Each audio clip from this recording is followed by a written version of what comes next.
difficult to pitch a presentation to everyone's satisfaction, so I'm sure lots of people already know things that I've been, I'm going to describe here, but we thought we'll have these introductory presentations in advance of tomorrow so that everybody has, roughly the same level. So this is meant to introduce now linked data. So John did an introduction, knowledge organization, I'll do linked data, and then Masha is going to bring the two together. And then John will follow up again. So I'll start. I'm afraid I always start my presentations with this photograph. And this is the St. Catherine's Monastery in Sinai. I was involved in a project there. I'm still involved. Nicole has been there also a few times. And it's a special place for many reasons. One of the reasons why it's so special is because it's got a wonderful library, which is up here. And the library holds manuscripts with original or very early binding structures.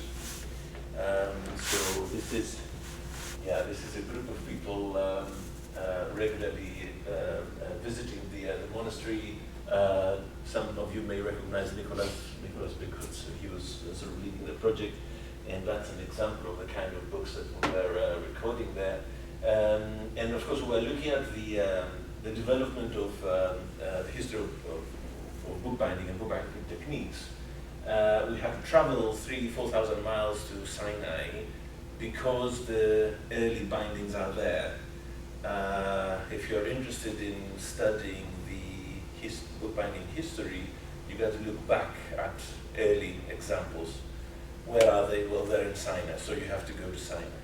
The point is, of course, that you go where the stuff is here to do your research. We had a database to record the bindings. Originally, it was done on paper, but very much a structured form. Then we did it as a digital XML form as well. But we're using that to describe the different features on the bindings. And as it were, the holy grail of research in humanities basically is to figure out where the sample is. Yeah? If you're studying something, you need to go where the sample is, because when you get a better sample, larger sample, you get better conclusions. So I'm bringing that up now because this is actually the beginning of this project, if you want. We are here to make sure that these samples are large. We're here to make sure that when people are making their observations, they can share with other people so that we can then benefit all from that sharing. So we're increasing the sample, and very much the work that we're doing in this workshop and the next workshop is to allow the sample to be increased so we can have better conclusions. And I've got a few research questions here that conservators could benefit from that increased sample, as it were. And I mean, there are already projects that are trying to do that, just pushing towards that direction as well. So the history of the technology of objects, how techniques have evolved, how condition surveys relate to environmental management, and whether we learn more from those, or what do we learn, assessing the use of new materials, identifying trends. That's an interesting one because we have views about what conservators do and what kind of work conservation is, but we haven't really seen the development of that, so we base it on data yet. We don't have that data. And of course, the last bit is critical, actually, communicating conservation work to new audiences. So the whole purpose of the project is data integration in conservation, how we can increase that sample to be able to make better conclusions. And there are different ways of doing that. I'm going to talk about one of these ways. This is an example which I put together for another workshop last week. And this is an example from libraries. And imagine you want to search across library systems, and you want to present results in one page, in one web page, in one table. One field that is critical is the field that holds the shelf mark, yeah? The code that would allow the librarian to go to the shelf and pick up the book. And these are real examples. Yeah, I haven't made this up. So these are how this field, the shelf mark field, appears in all these different databases across the libraries. So what I could do is to say to my programmer, or for Nicole to say to her programmer, create a tool, and then when the results come up, go to the BNF catalog, pick up this field, and present it alongside mine, go to the British Library catalog, pick up this field and present it, and again and again and again. That's quite a bit of work. Yeah, this is doing these matches 6 times, or how many databases we've got. Of course, if everybody wants to offer the same functionality, that multiplies. And what happens next, of course, is that you know, I don't want to pick on the British Library. It's being recorded. But one of these systems changes the name, yeah, of the field, so every other connection breaks, and everybody has to update their systems. So it's possible to do it this way. It's just very difficult to maintain. A lot of work.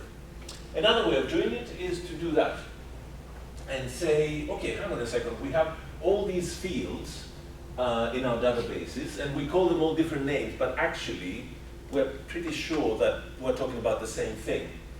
How about creating an abstract entity, something that doesn't exist in our databases, yeah? An abstract entity. We call that thing identifier, or we can call it whatever we like. We can give it a code number. And then all we have to do is create one match from our local databases to that thing. And if we create one match, then everybody else can integrate through that abstract entity. The difference is here, of course, that each one of us is responsible for our own link. Yeah? So if I decide to change that name, okay, the rest will carry on working. It's just that I need to be responsible to update this link. So one way to integrate that makes things a little bit easier is to do it through this abstract entity at the top. And this is typically what is provided by an ontology, which John mentioned as well earlier on. So the ontology would provide this abstract entity that will allow all these different fields to be matched to something.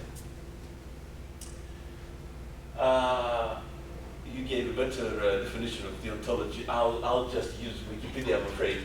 But what it says that in computer science, an ontology is a formal naming, a definition of the types and properties of entities that are that really or fundamentally exist for a particular domain of discourse. Yeah? So we're describing types or properties that we talk about in our domain in conservation. Yeah?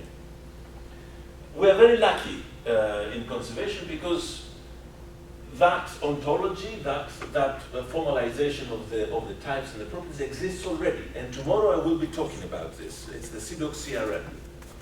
And those who know me will know that I talk about the CDOC CRM a lot. But just as a matter of the sort of engineering, the principles of it, first of all, we've got the types. So what are the types? Let's see. The types are the kind of things we're talking about, these abstract entities, yeah? So we have a book, and this is different types of things, yeah, that we can have. So the book can be one of these things, and let's find together what this is. So it tells me over here, these are types provided by the CRM. We'll talk about it tomorrow, but just to demonstrate how this works. So it asks me, is a book a temporal entity, or is it a persistent item? Persistent items are things like the chair, yeah? Or like objects that we have, whereas temporal entities are things like me playing football or playing chess or something. So things that require a development in themselves, yeah? They are their development. So it's pretty obvious that the book isn't me playing football or an event. The book is something that exists as an object, so it's a persistent item, yeah? So we have identified the first step. Now, it asks me, is it a thing or is it an actor, as in an entity that has the mental capacity to make decisions?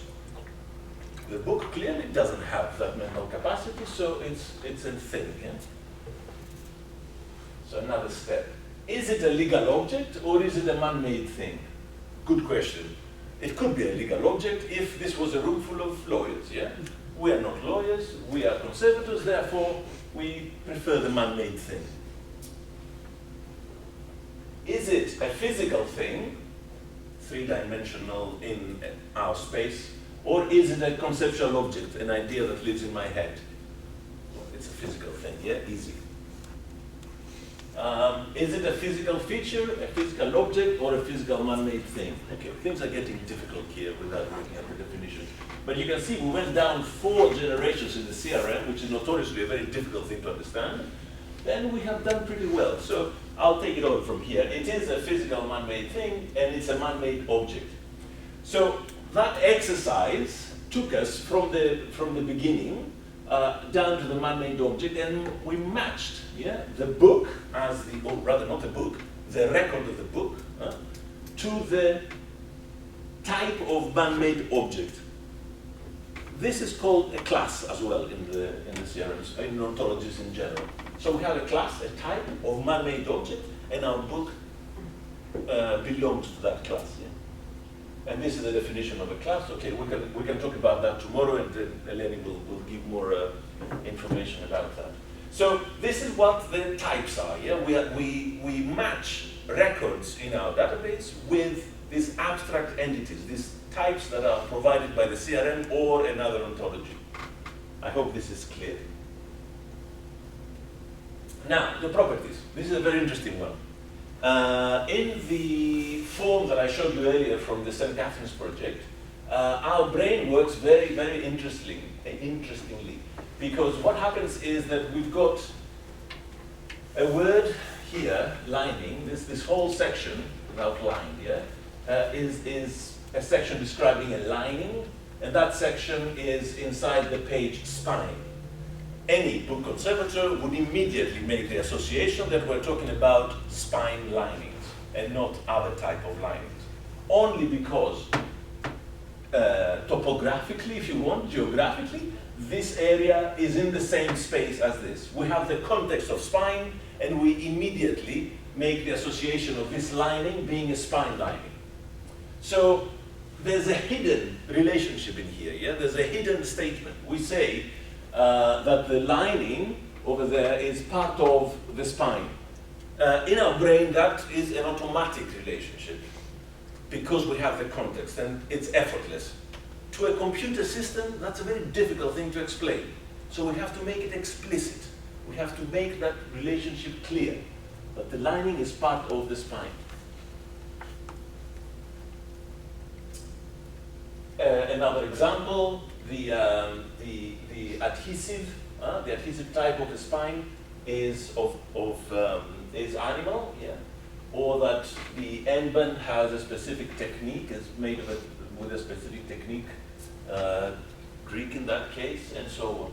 So any database system that we build in conservation, every single field that we put in a place already has a relationship with something else.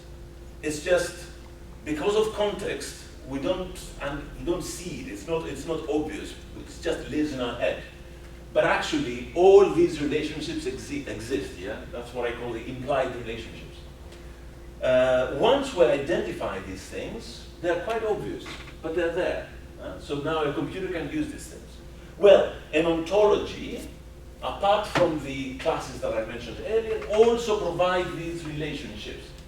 And it's exactly the same things, only they have been formalized, yeah? The CRM gave them a code and used a slightly different wording. Okay, not a problem. It's exactly the same thing. So that's what the ontology does. It explicitly defines these relationships between classes, yeah? And this is again the man-made object, the E22, And if you look up the documentation in the CRM, you get all of these properties associated with it, including something to connect it to material. It consists of a specific material. It's got dimensions and so on. We can talk about these things in the next workshop as well. So we have classes, we have properties, and this is how they are related. Explicitly defined by the ontology. That's what the ontology does. Okay. So implementation now. And here we come into linked data. If you go to the World Wide Web Consortium website, you will find pages from the early or late 1990s written by Tim Berners-Lee explaining what linked data is. And from a historical point of view, that's a very interesting thing to do. They still maintain these pages. These days, I tend to use different resources to explain linked data. And I highly recommend this website over here, the 5-star data. And this is it, actually. Okay, so this is what we're asked to do. And by giving sort of, implementing certain steps, we get more stars. And I'll show you what the stars correspond to. The first 3 stars are quite easy. The first one says, make your stuff available on the web. In other words, offer an open license, yeah? Share your stuff. Okay, this is a big discussion. We're not having this discussion today, although Jane in the webinar really brought that up as an issue. But we didn't really have time to discuss it.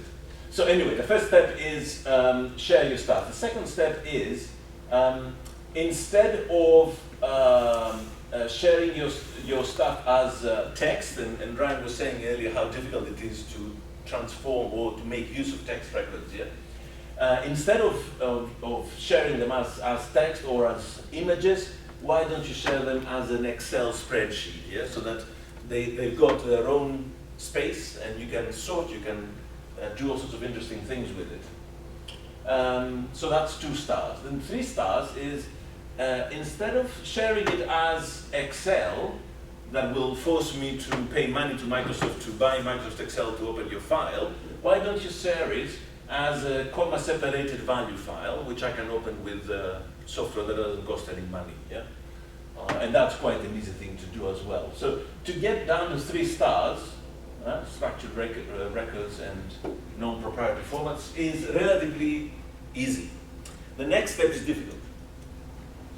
And there we go back to this issue about making the relationships explicit. So you will notice that all of these records here have got the same sort of structure. So we have lining, part of, spine, and end-band has technique, Greek. And that repeats again and again.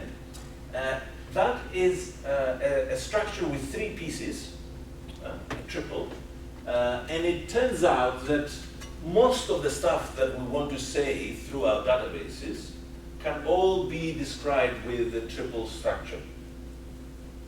And this is it. So we have this idea of the subject, predicate, and object. So this is the relationship, and this is the 2 things that the relationship links. An example from the Bodleian, for example, is that one manuscript, the MS Ashmole 40, has material paper. Okay, so again, I have the context in my head. I can very easily understand what this is, yeah? Because I can recognize this, and I can recognize the word paper. This is what I see. This is what the computer sees, yeah? The computer just sees a sequence of characters with no understanding at all. And no matter how hard the artificial intelligence people try, they will never get the computer to understand anything. But all we can do then, if we cannot understand these things, is we can provide a pointer to it. If the computer cannot tell what it is, at least it can point to it. And the computers are pretty good at pointing to things. What system do we use to point to things? Well, why don't we use web addresses, yeah? So this web page over here is quite a useful one because it only corresponds to the specific Ashmolean, Bodleian manuscript. And therefore, if somebody goes to that page after the computer has pointed to it, they can read up on that manuscript and understand what we're talking about. So actually, the point is here that this page only points to the one manuscript. We will not be confused when we get to that point, to that page. Yeah?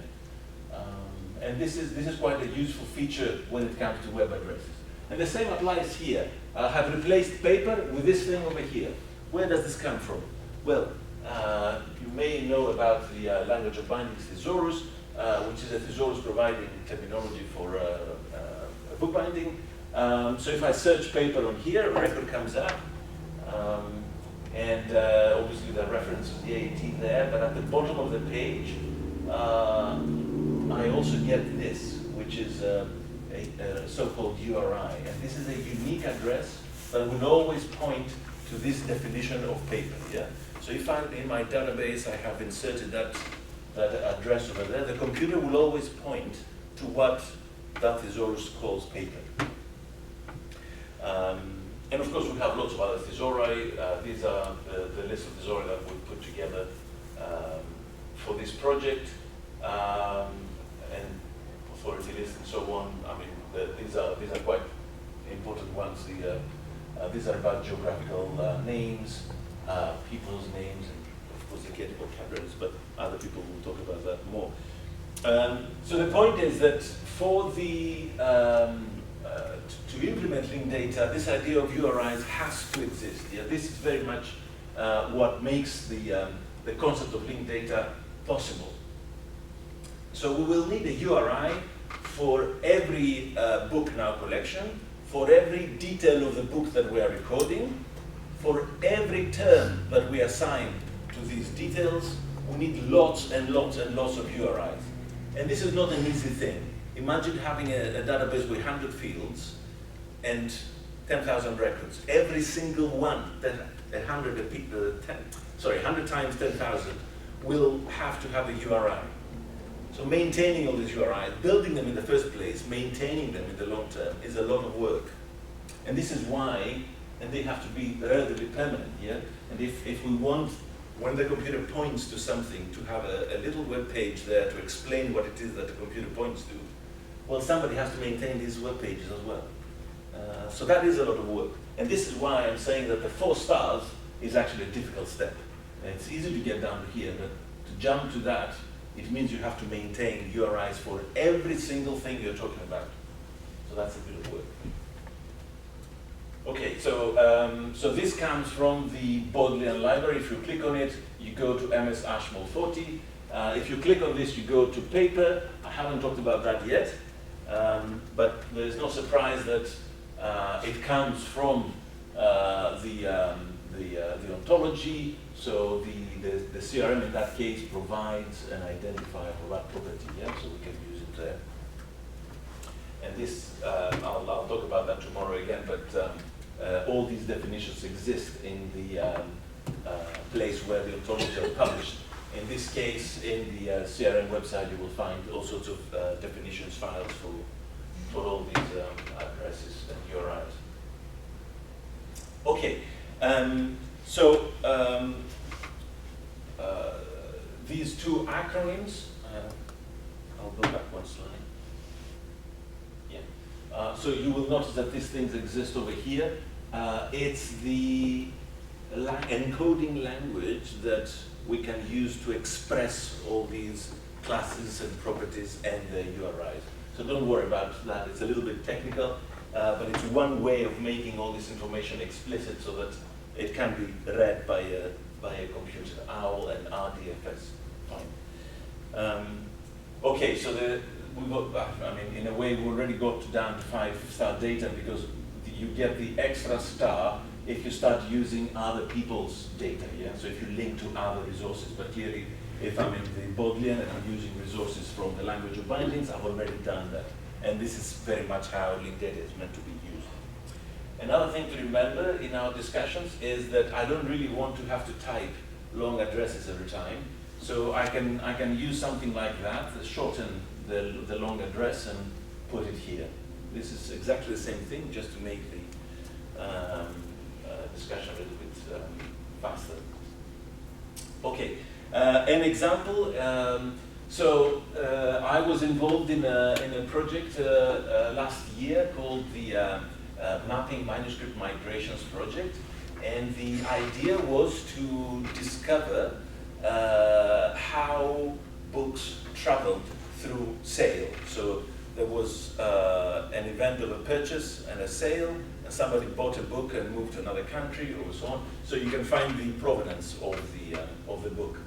And we had this record of Giovanni Battista Recanati, who we knew was a person, yeah, and he was born at a specific time. Can't remember what the time was. And he was involved in a lot of sales and purchases of books. But we wanted to find out where these purchases could have happened. And our database did not have this information, so we are stuck. As it happens, of course, there was another database with another record called Giovanni Battista Recanati, and that database said that that person was born in Venice. And by deduction, we could say, okay, if he was born in Venice and probably lived there, maybe a lot of the sales and purchases of the books happened in Venice. Yeah? So that was something that a scholar could have used as an argument. The point is, of course, that this is another database. So what do? Well, if I have expressed all my data as linked data, I can connect the two and say, the Giovanni Battista Recanati over here is the same as this Giovanni Battista Recanati. And therefore, if they're the same person, I can use all the statements that this database has, all the data that this database has, in my own database. And suddenly, we solve the problem of where the transactions of these books happened.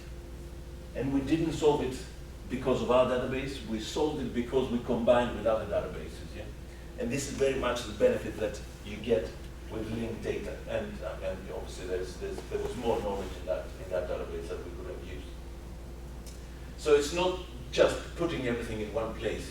It allows us, these connections allows us to extract new conclusions. Yeah?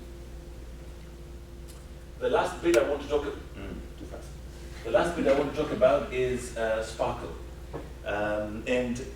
Again, there's not much to say about this, only to say that typically when you're dealing with linked data, you get records like that, triples, yeah? Millions and millions of those things. It's an impossible thing to work with as it is. So we have Sparkle, which is a language that allows us to make sense of all this stuff, search basically in here. I will show a couple of examples. I think I'm doing okay for time, aren't I? So let me just jump to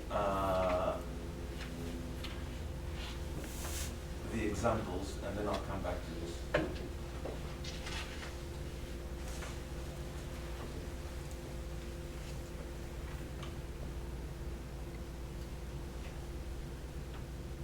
This is a small project that Nicole and I worked last year. We try to integrate the part of the documentation system from the conservation studio in the Bodleian library, so all the photographs from the conservation studio, with the main catalog of the special collections in the Bodleian, in the Bodleian library. So we have two different data sets, one coming from conservation, the other one from the main catalog. This is the kind of data that came out of Nicole's record. So we have lots of photographs of things and various details about these photographs. And we changed that list, that table, into triples. And don't be fooled by the different type of writing here, but it's again triples, yeah? So we have 1, 2, 3, 1, 2, 3, 1, 2, 3, and so on. It's again triples, just a slightly different way of writing it. So a column that was called height in that big table would have been presented with these triples over here. And that allowed, and we did of course the same with the records from the Bodleian catalogue, and that allows us to put the things together. And this is an example of a Sparkle query, a simple Sparkle query, which tells me, okay, bring me all the manuscripts that are represented in photographs from the conservation database, which also have records as physical things in the catalog database. So I'm joining the two things together into one query, and this is the result. And this is a similar query, only it brings me both the manuscripts and the photographs. Yeah? So this comes from the catalog, this comes from the conservation studio, all integrated. Okay, I'll carry on with examples. So this is photographs of a specific type, only photographs of spines here,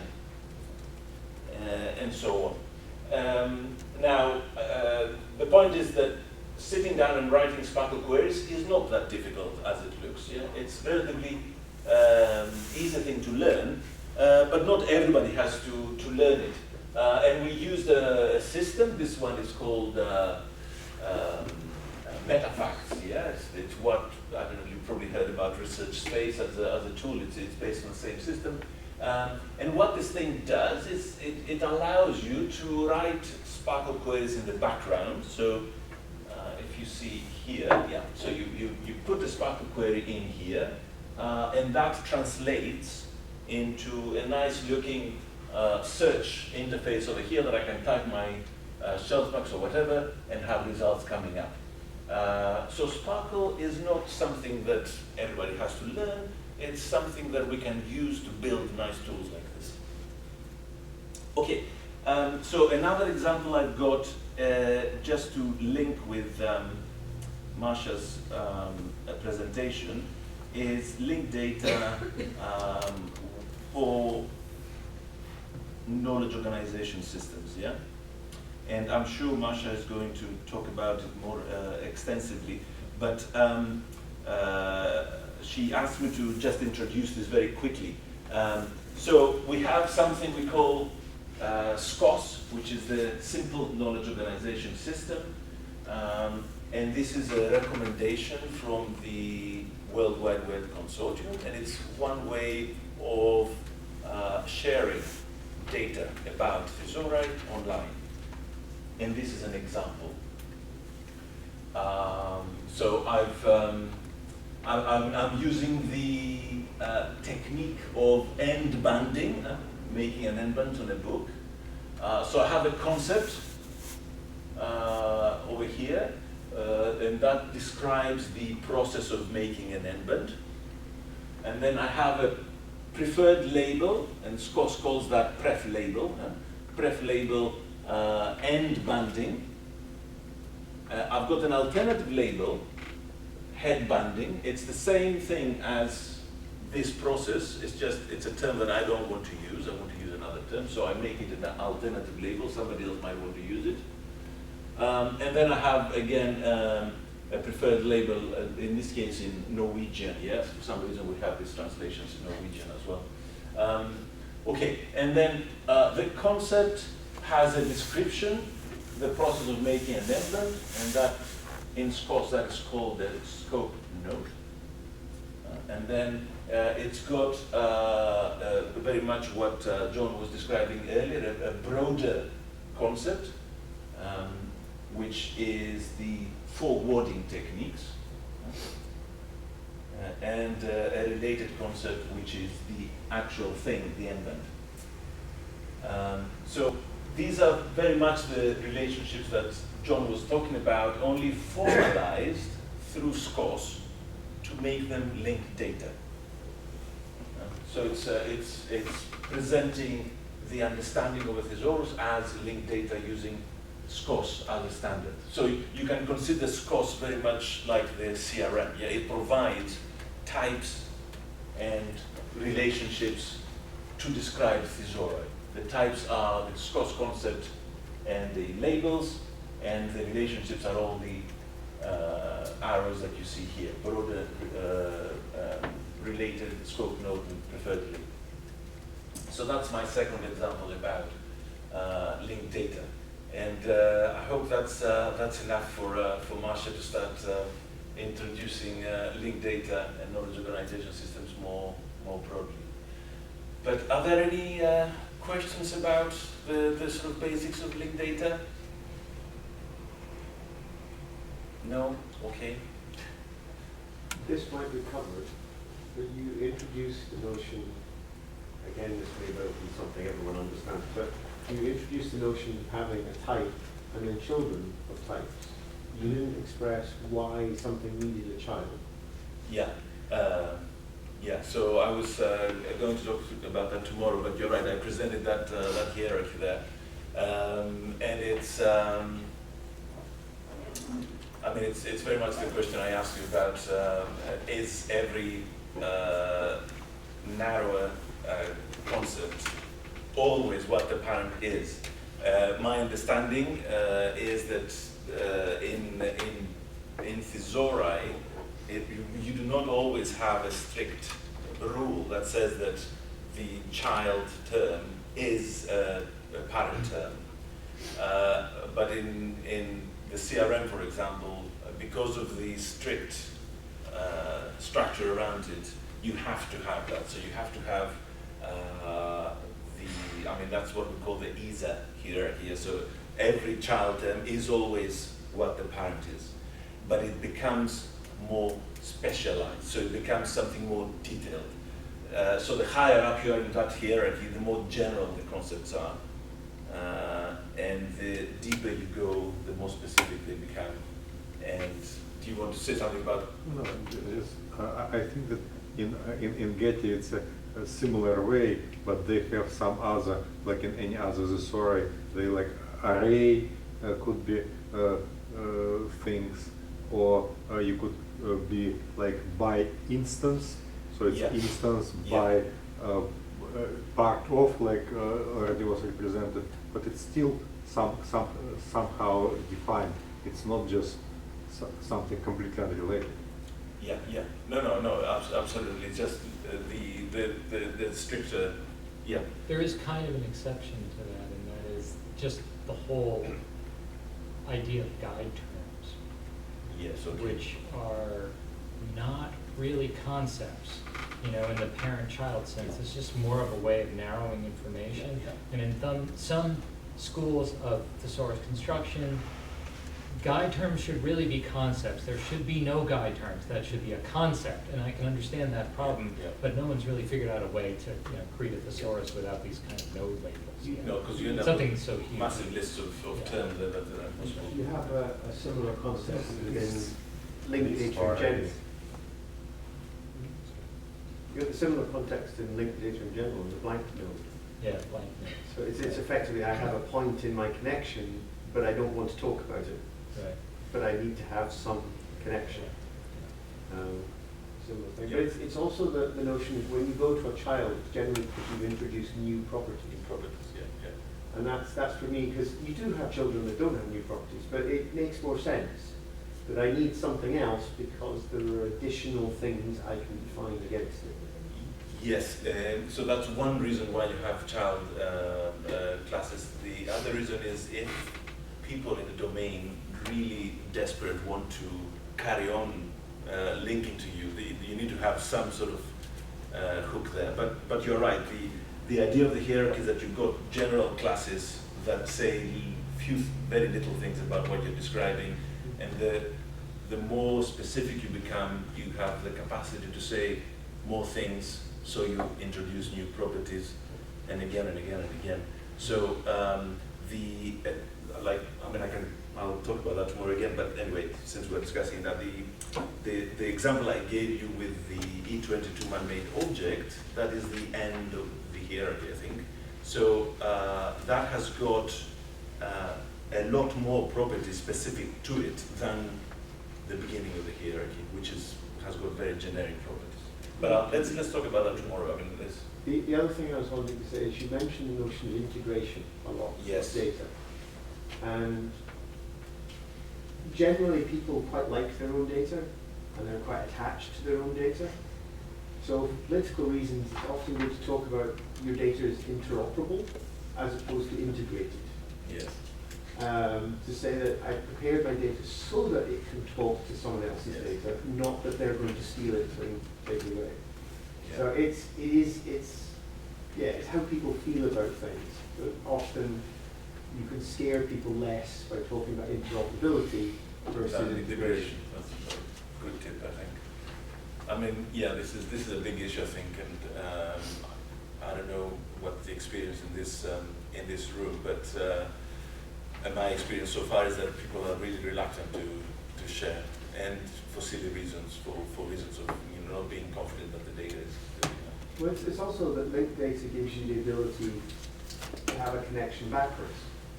Yeah, you take advantage of it. Yeah. There's lots of collaborative projects that have been going on for years, and you create your Excel spreadsheet and give it to them, and you've no idea what's happened. Yeah.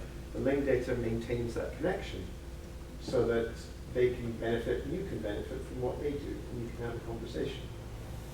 But because you've linked it, your data is still yours, and they're making use of it as opposed to it's lost. So if you update your data, then the connection is maintained. And new knowledge, yes, they can take benefit, take advantage of new knowledge, and so can you.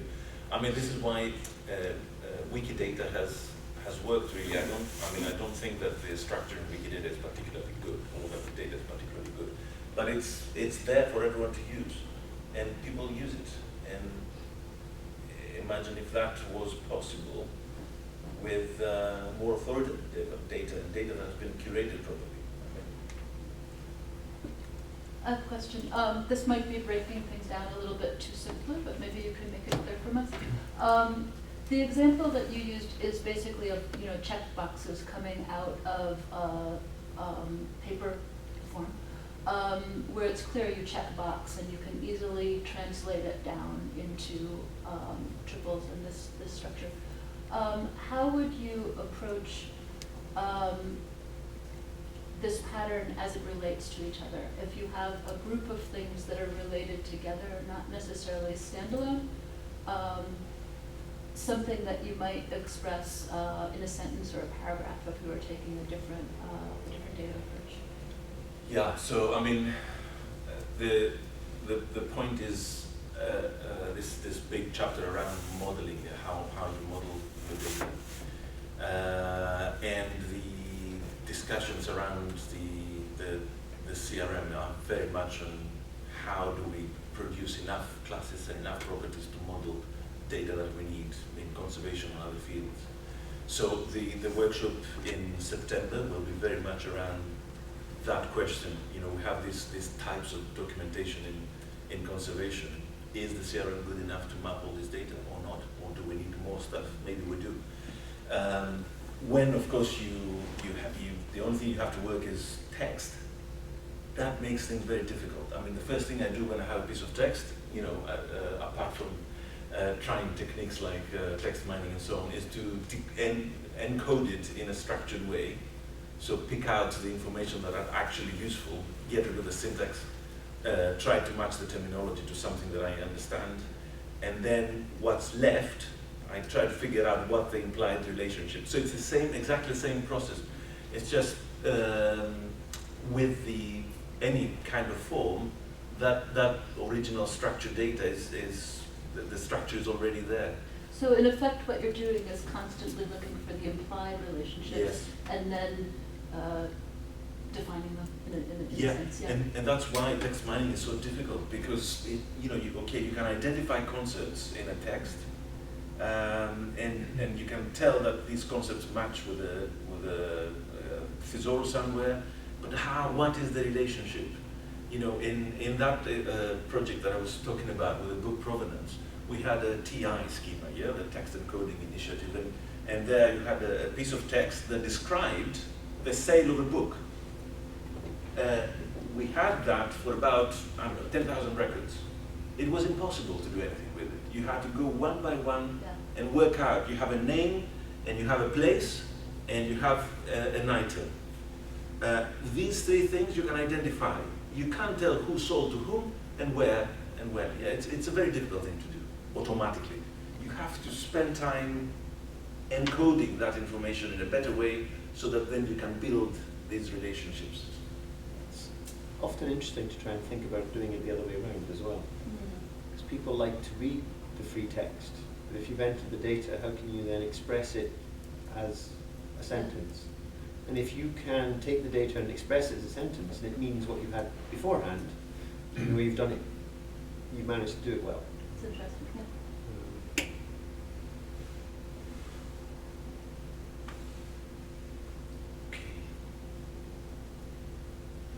Masha, should we switch?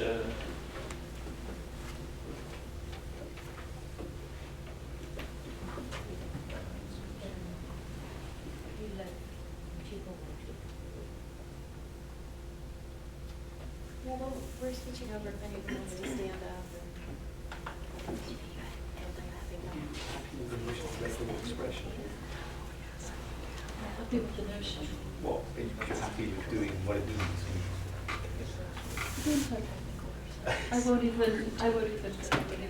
It's just I did, basically I had a field in a database for medium support. So what I did is that it wasn't available to have complex text processing. I looked for patterns. Right. So the easiest one is oil on canvas. So I'm looking for is something on something else. Yeah. And then look for how many times the thing it's on is repeated. Hmm. So that for simple statements, you can kind of do that. You can do it, because we do, in TMS, this is usually the opposite, although I can see if you're going the other way, where there are ways of bringing in oil canvas as the terms and then generating the text. Yes. So it's like having a display dimensions, or you take width and height, you Yeah. put it together in centimeters. Yeah, exactly, so going one way, or the Amazing, the number of times people got upset they couldn't write something times something centimeters. You have to put in width and height. You can display it. Exactly.